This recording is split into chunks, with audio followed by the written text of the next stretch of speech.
Bakit sa inyong mga lalaki na nasa relationship, pag single, scroll up.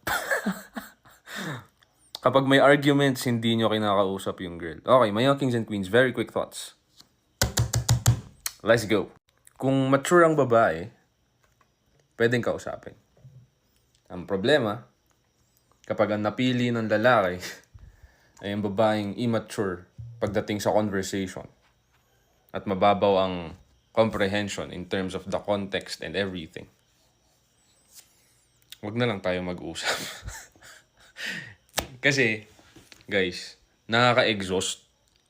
Nakaka-exhaust kausapin yung taong pinipili kang hindi intindihin. For example, bibigyan ko kayo example. Para mas malinaw. Ang problema,